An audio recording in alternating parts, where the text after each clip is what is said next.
Welcome to the InnoGuide Podcast, where we share the works of authors and mentors to guide innovation.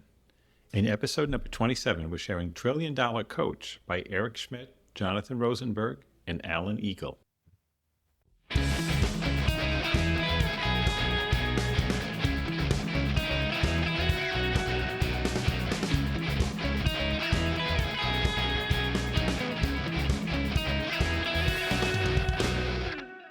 Forward by Adam Grant.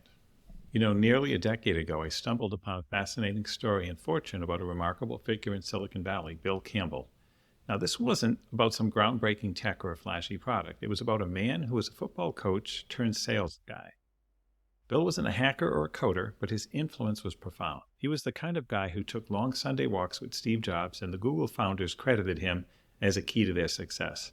I had heard his name before, but it didn't click until I remembered a case I taught about a management dilemma at Apple in the mid-'80s.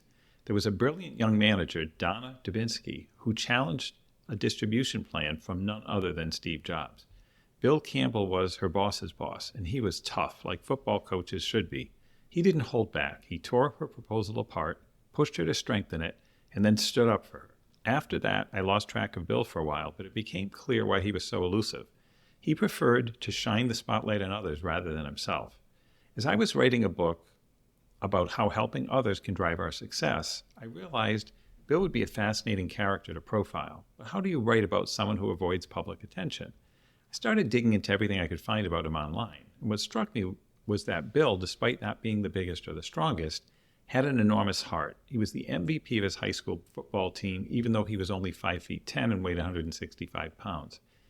When his track team needed hurdlers, he volunteered. But instead of jumping over them, he ran right through, bruising himself, but making it to the regional championships. At Columbia, he played football and was elected captain, eventually becoming the head coach. But he struggled through 6 straight losing seasons because he cared too much about his players. He wouldn't bench walk-ons who gave their all, and he refused to prioritize sports over academics. His focus was on making his players successful in life, not just on the field. When Bill transitioned to the business world, it was his old football teammates who opened doors for him. They believed that his caring nature, which was a weakness in a competitive sport, could be a strength in business, and they were right. He excelled at Apple and later became the CEO of Intuit. Every time I spoke to someone in Silicon Valley known for their generosity, they pointed to Bill as their inspiration. I decided to reach out to his mentees, and the stories I heard were incredible. They described him as a father figure and compared him to Oprah. One of those mentees was Jonathan Rosenberg, one of the authors of this book. When I contacted Jonathan in 2012, he included Bill in the email thread, but Bill declined to be featured. That closed that door on my quest to understand how he managed to do so much good for others while also achieving the great success he had for himself. Then I realized that Bill's story was about more than just him. It was about how to be a great manager by being a great coach. The higher you climb in your career, the more your success hinges on making others successful. That's the essence of coaching. I'm going to say that again. The higher you climb in your career, the more your success hinges on making others successful. That's the essence of coaching. For the past decade, I've taught a core teamwork and leadership class at Wharton, grounded in rigorous research. It's fascinating how Bill Campbell anticipated so many of these insights long before they were validated by experts. His approach to managing people and coaching teams is still ripe for study today. Bill was truly ahead of his time. His lessons are incredibly relevant in our collaborative world, where our careers and companies depend on the quality of our relationships. And I believe they're timeless. His coaching methods would work in any era. Coaching has become trendy. Now it's not just athletes and entertainers who have coaches. Leaders are hiring executive coaches. Employees are learning from speaking coaches. But a formal coach only sees a fraction of the moments where feedback and guidance would be beneficial. It's up to all of us to step up and coach our colleagues, our employees, even our bosses. I've come to think that coaching might be even more crucial than mentoring. While mentors offer wisdom, coaches get in the trenches with you. They believe in your potential and they help you realize it. They hold up a mirror to show you your blind spots and keep you accountable. They take responsibility for your growth without seeking credit for your achievements. And I can't think of a better role model for this than Bill Campbell. I don't say that lightly. I've learned from elite coaches in both sports and business. As a springboard diver, I trained under Olympic coaches, and I've worked with greats like Brad Stevens of the Boston Celtics. Bill Campbell doesn't just belong in that elite group. He created his own category, because he could coach people in fields he didn't even understand. In 2012, I was invited to speak at a global Google event about how I would run the company as an organizational psychologist. I realized that almost everything great at Google happened in teams, so I pitched the idea of treating teams as the fundamental building block of the organization. My colleagues at Google took it a step further and launched Project Aristotle, a study to identify what made their most successful teams tick. The findings echoed Bill Campbell's principles. Successful teams had psychological safety, clear goals, meaningful roles, and dependable members who believed in the mission. Sheryl Sandberg and I often joke that every bookstore has a self-help section, but there's no section for helping others. That's where Trillion Dollar Coach fits in. It's a guide for bringing out the best in others, for being supportive yet challenging, and for genuinely putting people first. What's truly remarkable about Bill Campbell's story is that the more you learn about him, the more you see opportunities to emulate his approach every day. It's the small choices, like treating everyone with dignity, and in the bigger commitments, like showing a sincere interest in your team's lives, remembering where the kids go to school, for instance. Bill didn't seek glory or recognition, but by sharing his knowledge and insights, we can pay tribute to a man who dedicated to his life to helping others succeed. On a warm April day in 2016, a large crowd gathered at Sacred Heart School in Atherton, California, to honor the life of Bill Campbell, who had recently passed away from cancer at the age of 75. Bill was a towering figure in the tech world, having played a crucial role in the success of companies like Apple, Google, and Intuit. To say he was respected would be an understatement. He was genuinely loved by many. The audience that day included a who's who of tech leaders: Larry Page, Sergey Brin, Mark Zuckerberg, and Tim Cook, to name just a few. It was a rare gathering of such influential figures, all there to pay tribute to their friend and mentor. Among the attendees were Jonathan Rosenberg and Eric Schmidt, who had both worked closely with Bill during their time at Google. Bill was more than just a coach to them. He was a friend who met with them regularly to help navigate the challenges of growing the company. His behind-the-scenes guidance was instrumental in transforming Google from a quirky startup into one of the most valuable companies in the world. As they sat in the audience, they wondered who would have the honor of eulogizing their beloved coach. The champion from Homestead. Bill's journey to Silicon Valley was anything but typical. He didn't arrive until his early 40s and had only started his business career a few years prior. Growing up in Homestead, Pennsylvania, Bill was a bright and determined student, even writing an op-ed in his school newspaper at just 15, emphasizing the importance of good grades for future success. He was a football star at Homestead High and went on to Columbia University, where he became the captain of the football team. Despite being smaller than most players, at just 5'10" and 165 pounds, he earned respect for his intelligence and tenacity on the field, leading his team to its only Ivy League title in history. After graduating, Bill worked hard to support himself, even driving a cab in New York City. He eventually became an assistant coach at Boston College and later returned to Columbia as head coach. Unfortunately, his tenure there was marked by struggles as the team faced poor facilities and a lack of support from the administration. Despite his efforts, the team won only 12 games during his time, and Bill realized that his compassion for his players might have hindered his success. He reflected on the need for dispassionate toughness in coaching, something he felt he lacked. Let's run it. At 39, Bill transitioned into the business world, starting at the ad agency J. Walter Thompson. His passion and insights quickly impressed clients, leading to a job at Kodak, where he rose through the ranks. In 1983, he received a call from John Sculley, the new CEO of Apple, who invited him to join the company.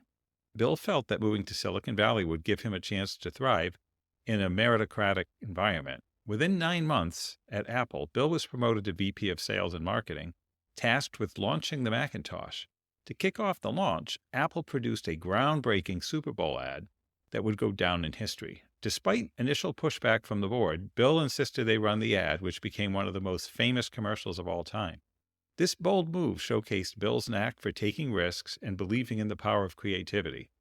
In 1987, Bill became CEO of Claris, a software company spun off from Apple. Although Claris did well, Apple eventually brought it back into the fold, prompting Bill to leave. His departure was marked by a heartfelt, full-page ad from Claris employees expressing their gratitude for his leadership. Bill then took the helm at Go Corporation, which aimed to create the first pen-based handheld computer, but the venture ultimately failed. The Google Coach. In the early 2000s, Bill was introduced to Scott Cook, CEO of Intuit, who was looking for a new leader. Initially unimpressed, Scott later met with Bill again and found a connection that went beyond business strategy. They discussed leadership and personal growth. In 1994, Bill became Intuit's CEO, guiding the company through significant growth until he stepped down in 2000. After leaving Intuit, Bill was invited by John Doerr to join Kleiner Perkins as a coach for its portfolio companies. It was during this time that Eric Schmidt, the new CEO of Google, was advised to seek Bill's coaching. Initially resistant, Eric soon recognized the value Bill brought to the table. For the next 15 years, Bill met with Eric and other Google leaders weekly, fostering communication and collaboration within the team. Bill's influence extended beyond Google. He coached numerous leaders across various industries, including former Vice President Al Gore and Sheryl Sandberg, COO of Facebook. His coaching style was unique. He focused on building community and trust within teams, ensuring that everyone felt valued and heard. Ballsy and Bruno. At Bill's memorial, the first person to speak was his college teammate, Lee Black, who shared stories about Bill's tenacity on the football field. Despite being the smallest player, Bill earned the nickname Ballsy for his fearless play. The nickname reflected his spirit and determination, traits that endeared him to many. The audience was filled with people from all walks of life, including friends and family and colleagues who loved Bill. One notable attendee was Bruno Forzoso, Bill's caddy at El Dorado Golf Course in Cabo San Lucas. Bruno shared how Bill treated everyone with kindness and respect, making friends wherever he went. Bill was known for his signature hugs, which he gave freely and genuinely, making everyone feel special. As the memorial concluded, Philip Schindler, a Google executive, approached Eric with an idea. Why not share Bill's coaching principles with the world? This sparked the idea for the book, which aims to capture Bill's unique approach to coaching and leadership. The $1 Trillion Coach. Bill Campbell was more than just a coach. He was a $1 trillion coach. His work with Apple and Google alone contributed to market capitalizations in the hundreds of billions. His coaching was not just about individual performance. It was about building strong teams that functioned as communities. As the authors began to write this book, they realized that Bill's approach to coaching was not just a personal story, but a valuable framework for leaders today. They wanted to share his insights on how to create high-performing teams and foster a culture of coaching within organizations. Bill taught that being a good manager means being a good coach. In today's fast-paced business world, where innovation and speed are crucial, having a coach-like approach is essential for success. The authors believe that while there was only one Bill Campbell, his principles can be replicated by others to help teams thrive. The authors hope this book captures Bill's wisdom and humanity, making it accessible to current and future leaders. They want to honor his legacy by sharing the lessons he imparted to those who had the privilege of knowing him. As they reflect on Bill's life, they remember his parting words, "Don't fuck it up," and they're committed to doing their best to honor that request. Chapter 2. Your title makes you a manager. Your people make you a leader. Let's talk about what really makes a great leader. This chapter dives into that idea using some fascinating stories and lessons from Bill Campbell, Google, and other companies to show how leadership is built on trust, respect, and operational excellence. The Google Disorg experiment. Back in 2001, Google was still a young company, and its founders Larry Page and Sergey Brin were skeptical about the need for managers. They thought, why not just let engineers work on projects they're passionate about, like in a university setting? So they tried something radical. They got rid of all the engineering managers. Everyone reported directly to Wayne Rosing, the head of engineering. It was chaos. Bill Campbell, who had just started working with Google, wasn't convinced this was a good idea. He told Larry, "We need managers." Larry pushed back, so Bill suggested they go straight to the engineers and ask them. When they did, the engineers said they wanted managers, but not for micromanaging. They wanted someone to learn from and someone to help resolve conflicts. That was the turning point. By 2002, Google brought back managers, and the lesson was clear. Good managers aren't just bosses, they're mentors and decision makers. So why does management matter? Bill believed that great management is the foundation of a successful company. He often said, if you're a great manager, your people will make you a leader. Leadership isn't about barking orders or being a dictator. It's about creating an environment where people feel valued, supported, and trusted. For example, Bill learned this lesson the hard way during his time as CEO of Claris. Early on, he tried to micromanage everything, but a colleague, Donna Dubinsky, called him out. Bill, if you keep telling everyone what to do, they're all going to quit. She added, your title makes you a manager, your people make you a leader. That stuck with him for the rest of his career. The role of a manager. So what does a great manager actually do? Bill had a clear framework. Number 1, support. Give people the tools, training, and coaching they need to succeed. 2, respect. Understand their career goals and life choices and help them align with the company needs. 3 is trust. Let them do their jobs without micromanaging. Research backs this up. Studies show that companies with strong management practices like clear goals, regular feedback, and accountability perform better. Even in creative industries like video games, strong middle management has a bigger impact on revenue than the creative design itself. Building a team culture. Bill was all about creating a strong team culture. He believed that meetings, especially one-on-ones and staff meetings, were critical tools for managers. For example, he taught Google leaders to start meetings with personal stories or trip reports in quotes. This wasn't just small talk. It helped build rapport and trust among team members. When people feel connected, they're more likely to collaborate and share ideas. Marissa Mayer, former CEO of Yahoo, took this idea and added her own twist. She started meetings with thank yous. Each person had to thank another team for something they did last week. It created a positive atmosphere and reinforced teamwork. Decision-making and the throne behind the round table. One of Bill's key lessons was that a manager's job is to facilitate decisions. He hated consensus for the sake of it, calling it a recipe for groupthink. Instead, he encouraged open debates where all perspectives were heard. If a decision couldn't be reached, the manager had to step in and make the call. As he put it, a manager's job is to break ties and make their people better. He also believed in the rule of 2. When 2 people were stuck in a disagreement, he'd tell them to work together to find a solution. If they couldn't, the manager would step in and decide. This approach not only resolved conflicts, but also built trust and camaraderie. Managing difficult people. What about those brilliant but difficult team members?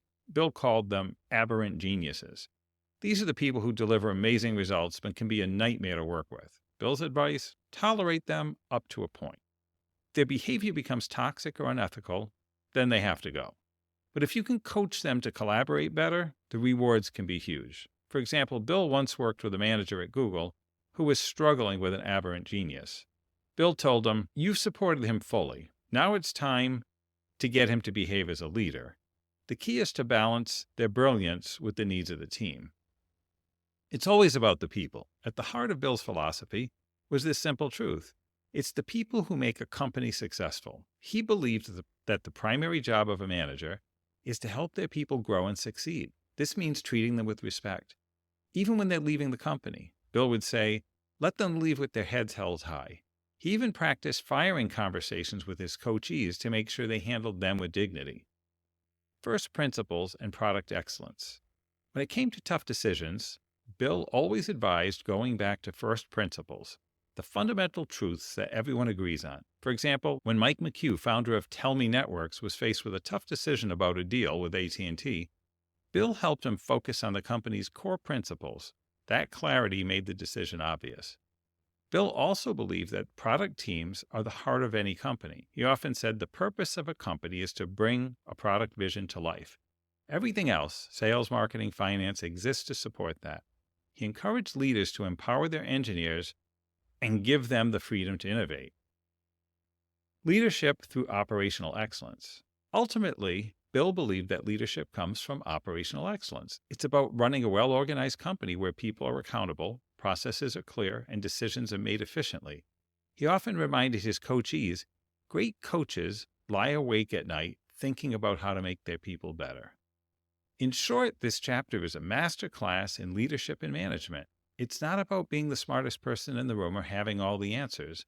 It's about empowering your people, building trust, and creating an environment where everyone can thrive. As Bill would say, your title makes you a manager, your people make you a leader. Chapter 3. Build an envelope of trust. Let's talk about trust. It's the foundation of every great relationship, whether it's personal or professional. And for Bill Campbell, trust wasn't just important, it was everything. If Bill trusted you, you had his loyalty, his honesty, and his full support. If he didn't, well, there wasn't much of a relationship to speak of. This chapter dives into how Bill built trust, why it mattered so much, and how it became the cornerstone of his coaching and leadership style. Trust, the foundation of everything. Bill's approach to trust was simple but powerful. Trust meant keeping your word, being loyal, acting with integrity, and having the ability to deliver on your promises. It also meant discretion. Bill could keep a secret like no one else. For example, when a Google executive was diagnosed with a serious medical condition, Bill was the only one who knew. He didn't tell anyone, not even Eric Schmidt, the CEO at the time. Eric later found out and wasn't upset. He was impressed. Bill's ability to honor privacy made him a confidant for everyone he worked with. But trust wasn't just about being reliable. It was about creating a safe space where people could be vulnerable. Bill intuitively understood what research has shown. Teams that trust each other perform better. Disagreements or task conflicts are healthy. They can quickly turn into emotional friction if there's no trust.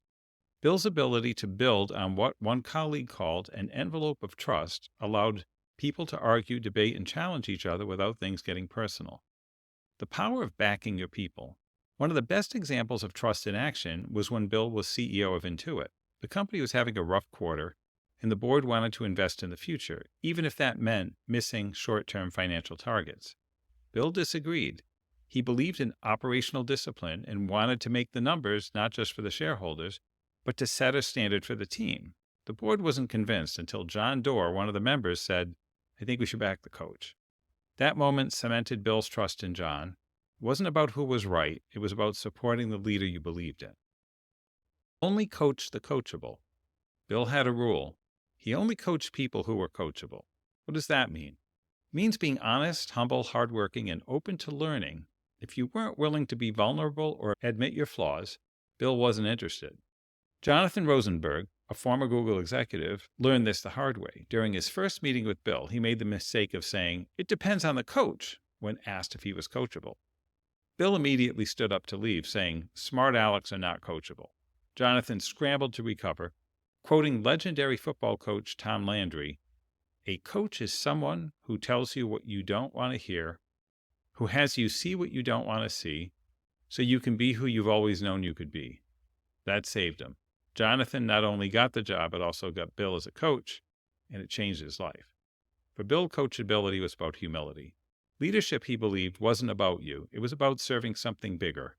Your team, your company, your mission. He had no patience for arrogance or BS. As one colleague put it, there's no room for BS on the football field or in business.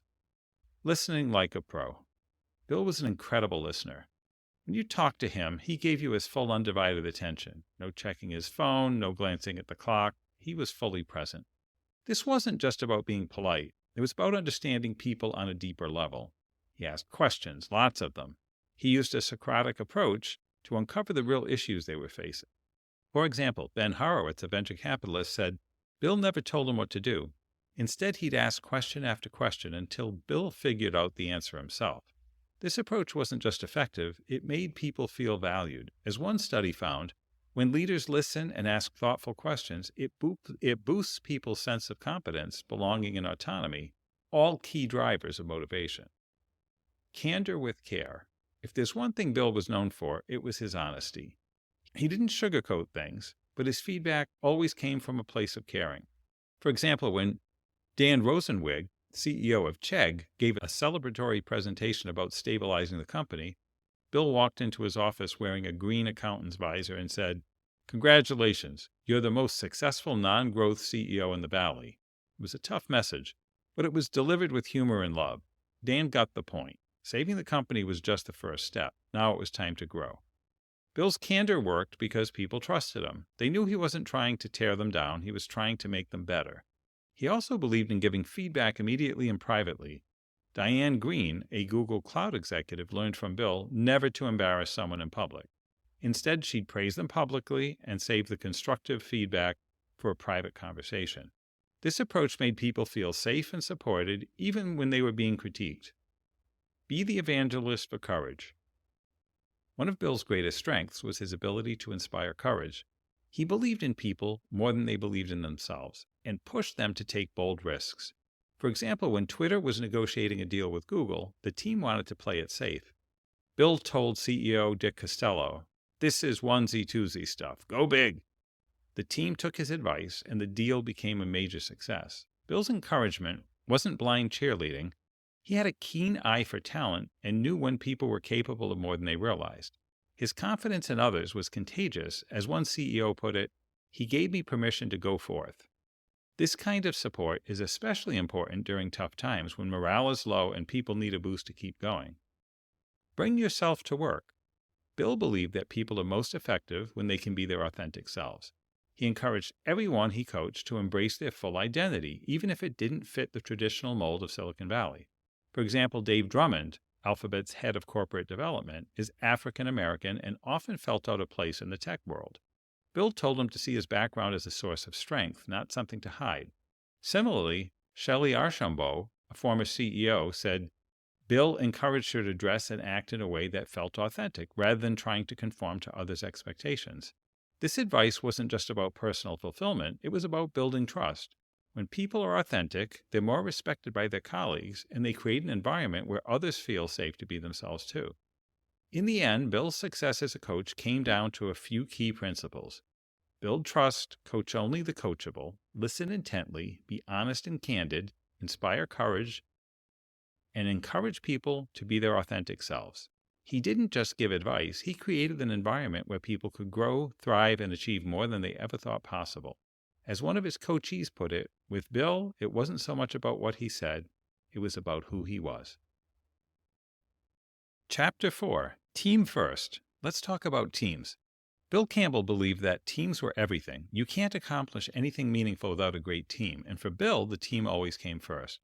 Whether it was a group of middle school football players or the executive team at Google, Bill's approach was the same. Build the team, nurture it, make sure everyone puts the team's success above their own personal agendas. This chapter dives into how Bill built and coached teams with some incredible stories to show how he did it. The Google IPO and a team on the brink.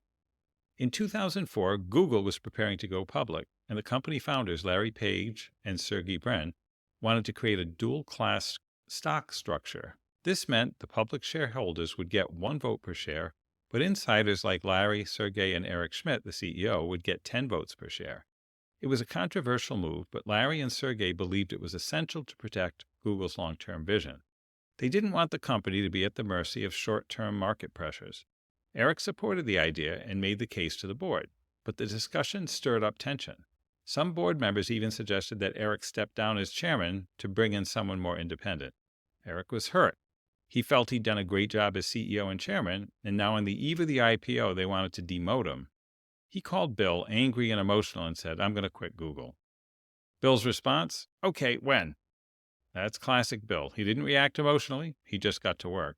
He knew the team couldn't afford to lose Eric, so he called him back the next day with a compromise. Step down as chairman for now, stay on as CEO, and Bill would make sure Eric was reinstated as chairman later. Bill appealed to Eric's loyalty to the team and the company, and it worked. Eric stayed, and a few years later, he was reinstated as chairman. Crisis averted. This story shows how Bill always put the team first. He understood that egos and emotions are part of the equation, especially at the executive level, but he also knew how to navigate those dynamics and keep the team intact. Work the team, then the problem. One of Bill's core principles was this. When faced with a problem, don't start by analyzing the issue. Start by looking at the team. Do you have the right people in place? Are they equipped to handle the challenge? If the team is strong, they'll figure out the solution. For example, when Google was dealing with a legal battle with Apple over Android, Bill didn't focus on the technical or legal details.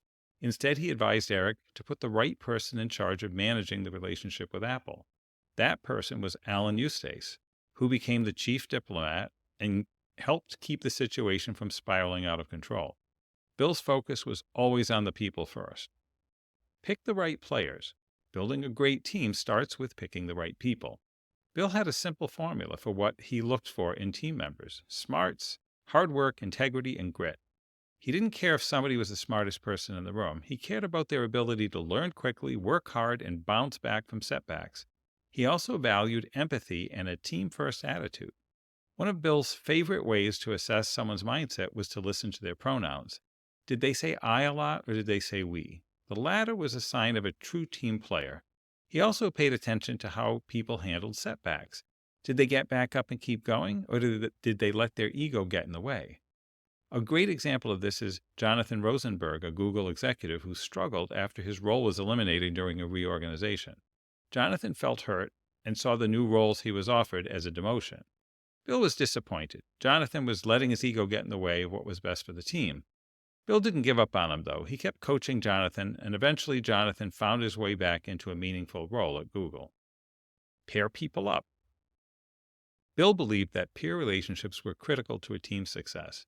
One of his favorite strategies was to pair people up on projects or decisions. It wasn't just about getting the work done, it was about building trust and collaboration between team members. For example, when Patrick Pichette joined Google as CFO, Bill encouraged Jonathan to mentor him. This not only helped Patrick get up to speed, but also strengthened the bond between the two leaders. Bill understood that relationships within a team are just as important as the individual skills of its members. Get to the table. Bill was a fierce advocate for diversity, especially when it came to getting more women into leadership roles. He believed the best teams were diverse teams, and he pushed hard to make sure women had a seat at the table, literally. One story that stands out is about Deb Biondolillo, who is the head of HR at Apple. During executive meetings, she used to sit along the wall instead of at the table. Bill wouldn't have it. "What are you doing back there?" he asked her. "Get to the table." Deb eventually worked up the courage to take a seat at the table, and Bill backed her up when another executive questioned her presence. Bill also encouraged women to take on bigger roles and responsibilities. He helped recruit Ruth Porat as Google's CFO and supported initiatives like Hearst Lab, a program for women-led startups. For Bill, diversity wasn't just a nice-to-have, it was essential for building the best teams. Solve the biggest problem. Bill had a knack for spotting the elephant in the room, the big messy problem that everyone else was avoiding. He believed in tackling these issues head-on, no matter how uncomfortable it might be. For example, at Google, there was a long-standing conflict between two product leaders over which team should manage a particular group of products. The issue had been festering for months, causing tension and confusion. Bill forced the team to have a difficult meeting to resolve it. It wasn't easy, but it was necessary. Bill understood that avoiding tough conversations only makes problems worse. Don't let the bitch sessions last. Bill believed in airing grievances and getting all the negativity out, but only for a short time. Once the issues were on the table, it's time to move on and focus on solutions. Eddie Q, an Apple executive, learned this lesson during a crisis with the iPhone 3G launch. The service went down on launch day and chaos ensued. Eddie's team was spiraling into negativity, but he remembered Bill's advice: get the issues out, then shift to problem solving. They fixed the servers within hours and got back on track. Winning right. For Bill, winning was important, but winning the right way was even more important. That meant winning with integrity, teamwork, and commitment. He demanded loyalty and hard work from his teams, whether they were middle school football players or Silicon Valley executives. At Sacred Heart, the middle school where Bill coached football, he built a dynasty, winning 10 league titles in 14 years. But it wasn't just about the wins. Bill taught his players the value of commitment and teamwork. If football wasn't their top priority, they didn't play on the A team. And during practice, Bill gave them his full attention, even ignoring calls from Steve Jobs to focus on his players. Leaders lead.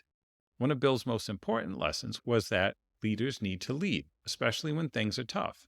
When Dan Rosenwig, CEO of Chegg, was struggling with doubts about the company's future, Bill called him out. "Leaders lead," he said. "You can't have one foot in and one foot out." Dan took the advice to heart, recommitted to the company, and turned it around. Bill knew that loyalty and commitment are easy when things are going well, but they're even more critical when times are tough. That's when teams need their leaders the most. Fill the gaps between people. Bill saw his role as a coach as filling gaps between people, fixing miscommunications, resolving tensions, and making sure everyone was aligned. He had an incredible ability to sense when something was off, even if no one said anything. He'd quietly pull people aside, have a quick conversation, smooth things over before small issues became big problems. Permission to be empathetic. At the heart of Bill's approach to team building was empathy. He cared deeply about the people he worked with, and he made sure they knew it. This wasn't just about being nice. It was about creating an environment where people felt valued and motivated to do their best work. Bradley Horowitz, a Google executive, said that Bill gave him permission to be empathetic. By focusing on the human side of leadership, Bill showed that leading teams can be both joyful and effective. In the end, Bill's philosophy was simple. The team comes first. Build the right team, nurture it, and put its success above everything else. When you do that, great things happen. And Bill often said, you can't get anything done without a team. And he was right. Chapter 5, The Power of Love. Let's talk about something you don't hear much in business, love. Not love for a product, a brand, or a strategy, but love for people. Bill Campbell believed in love, and he brought it into every corner of his work. It wasn't just a warm, fuzzy idea for him. It was a powerful force that made teams stronger, leaders better, and companies more successful. This chapter is all about how Bill used love, yes, love, to build relationships, inspire loyalty, and create a culture where people could thrive. Hugs, curses, and love. If you ever met Bill, you probably got a hug, maybe even a bear hug. And if you were lucky, it came with a colorful curse or two. That was just Bill's style. When Brad Smith joined Intuit in 2003, Bill greeted him at a leadership conference with a big hug and the words, "So you're the son of a bitch who cost me so much money. You better be worth it." Now, most of us wouldn't greet a new colleague like that, but Bill could pull it off because everyone knew where he came from, love. Bill genuinely cared about people, and his hugs and curses were his way of showing it. He didn't separate the personal from the professional. To Bill, people were people, whole, complex, emotional beings, and he embraced all of it. Love in the workplace. Let's be honest, love isn't a word you hear much in business. We're taught to keep our emotions in check, focus on the work, and leave the personal stuff at the door. But Bill didn't buy into that. He believed that caring about people, really caring, made teams stronger and more effective, and research backs him up. Studies show that workplaces filled with compassionate love, caring, affection, and compassion have higher employee satisfaction, better teamwork, and lower absenteeism. But Bill's love wasn't just about being nice. It was about tough love, too. He'd call you out when you were wrong, but you always knew it came from a place of care. Jesse Rogers, a friend and mentee, said it best. When he's yelling at you, it's because he loves you and wants you to succeed. Donahoe, another mentee, called it the power of love. Bill's love gave him the license to tell you the hard truths, and you'd listen because you knew he had your back. Caring about the whole person. Bill didn't just care about your work. He cared about your life. He wanted to know about you, your family, your hobbies, your struggles, everything that made you, you. He didn't just ask polite questions. He remembered the details. If you mentioned your kid's soccer game, he'd follow up and ask how it went. If you were thinking about college options for your child, he'd offer advice. He made it personal because he genuinely cared. For example, when Ruth Porat became Google's CFO and started commuting between New York and California, Bill's first concern was her husband. Is he okay with this? How can I help? He asked. Sundar Pichai, Google's CEO, said Bill always started their meetings by asking about his family. It gave me perspective, Sundar said. It reminded me that what really matters is how you live your life and the people in it. And it wasn't just executives. Bill treated everyone with the same respect and care, whether it was a board member or a store clerk. Mickey Drexler, a former CEO of J.Crew, said Bill acted the same way with sales associates at the mall as he did with the Apple board. He learned their names, greeted them warmly, and made them feel valued. Showing up when it matters. Bill didn't just care in the good times. He showed up when things got tough. When Mike Homer, a close friend, fell ill with a rare disease, Bill visited him constantly, getting to know his caregivers and making sure Mike felt loved. When Steve Jobs was battling cancer, Bill visited him almost every day, whether Steve was at home, in the office, or in the hospital. Phil Schiller, Apple's head of marketing, said Bill taught him an important lesson. When a friend is in need, you drop everything and just go. That's how you show up. Bill's care extended to families, too. When an Intuit executive was hospitalized on a business trip, Bill chartered a jet to bring her husband to her side. These gestures weren't just about generosity. They sent a powerful message to everyone in the organization. We take care of our people. The lovely reset. Bill's small acts of care often had a big impact. Sundar Pichai called his weekly chats with Bill a lovely reset. No matter how busy or stressed he was, those conversations reminded him of what really mattered. Bill's ability to connect on a personal level gave people a sense of balance and perspective. the percussive clap. Bill's love wasn't always quiet. Sometimes it was loud, literally. If you ever presented something to Bill, you might have heard his famous percussive clap. It wasn't just applause, it was an explosion of enthusiasm. Phil Schiller said, "It felt like your dad cheering you on. It wasn't just about approving the work, it was about showing the love for the team, and it was contagious." At Google, Bill's clap became a tradition, with teams using it to celebrate each other's success. This clap was 5 slow claps, and it caught on throughout Google. Bill didn't just build teams, he built communities. Whether it was a Super Bowl trip with friends, fishing trip in Montana, or Friday afternoons at Old Pro, a bar in Palo Alto, Bill brought people together. He believed that strong communities made everything better, work, life, and everything in between. At the Old Pro, Bill hosted informal gatherings where people could relax, connect, and just be themselves. There were no agendas, no networking, just good conversation and camaraderie. It was a physical manifestation of Bill's beliefs in the power of connection. Helping people. Bill was always ready to help, whether it was a big favor or a small one. When Susan Wojcicki, YouTube's CEO, couldn't get an invitation to an important conference, Bill made a few calls and the invite appeared. When Jonathan's assistant, Sade, wanted to go to law school, Bill encouraged Jonathan to support her and even write her a recommendation. She got into Columbia Law and now practices in Boston. Bill's generosity wasn't just about money, though he was very generous with that too. It was about time, connections, and care. He believed in doing 5-minute favors, small acts that cost little but meant a lot to the recipient, and he did them without hesitation. Loving the founders. Bill had a special place in his heart for founders. He admired their vision, passion, and courage. He believed that founders were the heart and soul of a company, and he worked hard to keep them engaged, even if they weren't in operational roles. When Amazon's board considered replacing Jeff Bezos as CEO in 2000, Bill spent weeks observing the company and ultimately convinced the board to keep Jeff in charge. His reasoning? Jeff's vision and the loyalty of his team were irreplaceable. Bill's principle was simple: love the founders, protect their vision, help them succeed. Practicing love. Not everyone is as naturally warm and outgoing as Bill, but that doesn't mean you can't bring love into the workplace. Bruce Chizen, former CEO of Adobe, said he had to practice. He made a point of learning people's names, asking about their work, and having lunch with the new employees. Over time, it became second nature.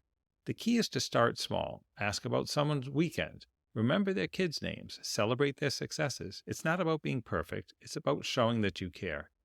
Love makes teams great. At the end of the day, love is what makes a great team truly great. Bill taught us that it's okay to bring love into the workplace, to care deeply about people, to cheer for them, to help them, and to build communities where they can thrive. It's not just good for morale, it's good for business. As Steve Young, the Hall of Fame quarterback, said, "When you love each other, you play better. That's what makes a team great." So if there's one thing to take away from Bill's example, it's this: don't be afraid to love. It's the most powerful tool you have. Chapter 6, The Yardstick. Let's talk about transitions. Transitions are hard for everyone, even the most successful people. Take Eric Schmidt, for example. In December 2017, after nearly 17 years at Google and Alphabet, Eric decided to step down as Alphabet's executive chairman. It was the right time. Alphabet was thriving, Google was in great hands with Sundar Pichai as CEO, and the company had successfully transitioned into a holding company overseeing exciting ventures like Waymo and Verily. But even for someone as accomplished as Eric, stepping away from something that had been such a huge part of his life wasn't easy. And this time there was no Bill Campbell to guide him through it. The missing coach. When Eric became Google CEO in 2001, Bill was there to help him navigate the transition. When Eric moved to executive chairman in 2011, Bill was there again, smoothing the process and making sure that it felt right, not just as a business decision, but on a human level. Bill had a way of addressing the emotional side of change, making sure people felt supported and appreciated. But now, as Eric prepared to step down, Bill wasn't there. The process was more businesslike, less personal. It got the job done, but it lacked the love and affirmation that Bill would have brought. This might sound trivial to an outsider. After all, Eric Schmidt is a powerful, successful executive. Why would he need emotional support? It's often the highest performing people who feel the most alone. They have big egos and confidence, sure, but they also have insecurities and doubts. They need affirmation just like anyone else. And when you're stepping away from something you've poured your heart and soul into for 17 years, you need someone to tell you it's going to be okay. And that's what Bill would have done. Coaching is essential. As we wrote this book, we realized how critical Bill's principles are to business success. At the heart of it all is this: companies need teams that work together as communities where people put aside their differences and focus on what's best for the company. But that doesn't happen naturally, especially among high-performing, ambitious people. That's where a coach comes in. A coach helps teams gel, resolve conflicts, and stay focused on their shared goals. Bill was our coach, but not every team has a Bill Campbell. That's okay, because the best person to coach a team is often the team's manager. In today's fast-moving competitive world, being a good coach isn't optional, it's essential. You can't be a great manager without being a great coach. High-performing teams need leaders who care about their people, build trust, and create an environment where everyone can do their best work. So what are Bill's principles? Throughout this book, we've explored Bill's approach to coaching and leadership. Here are some of the key principles he lived by. Management excellence. Bill believed in running a strong operation and putting people first. Great managers earn their leadership by taking care of their teams. Decisiveness. He valued leaders who knew when to stop debating and make a decision. Aberrant geniuses. Bill appreciated strong performers who didn't always fit the mold, but he also knew when to move on if their behavior hurt the team. Trust and loyalty. Relationships are built on trust, and Bill prioritized building the trust with everyone he worked with. Team-first mentality. For Bill, the team always came first. When faced with a problem, he'd start by looking at the team, not the issue. Tackling big problems. He wasn't afraid to address the elephants in the room and bring them front and center.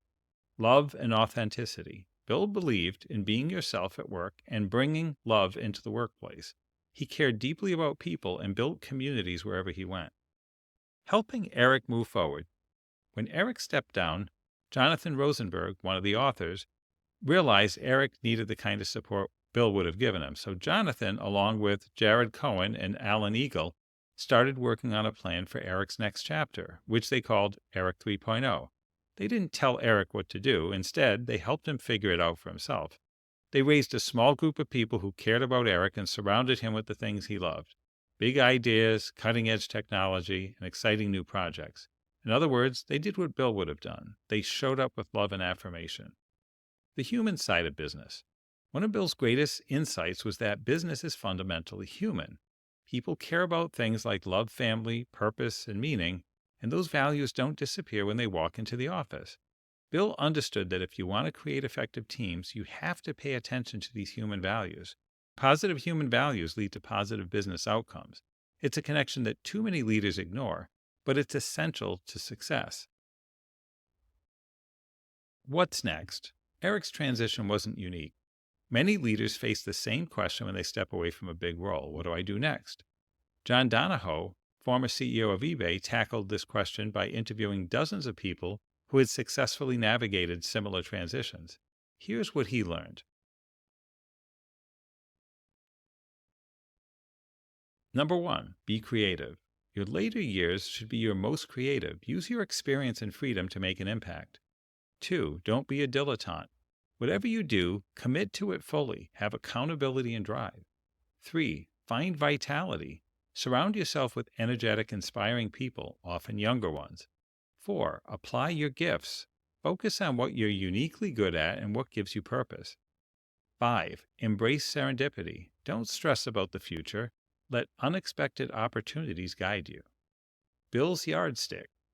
Bill didn't measure his success in money or titles. He had a different yardstick: the number of people he helped become great leaders. He didn't take compensation for his coaching. No cash, no stock, no nonsense. When he finally accepted some Google stock, he donated it all to charity. For Bill, it wasn't about the money. It was about making an impact. And what an impact he made. We interviewed more than 80 leaders for this book, all of whom credit Bill with playing a major role in their success. His yardstick is looking pretty good. The takeaway here, as we wrap up this book, we hope you've learned something from Bill's example. And we hope you're thinking about how to be a better manager, a better coach, and a better leader. Because the world faces big challenges, and those challenges can only be solved by great teams. Great teams need great coaches. So here's the question: will you be the next leader on Bill's yardstick?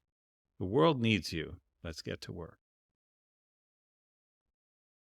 I hope you've enjoyed Trillion Dollar Coach by Eric Schmidt, Jonathan Rosenberg, and Alan Eagle. Pick up the book to get all the details and all the stories in depth. I hope you'll join us again next time. That's a wrap.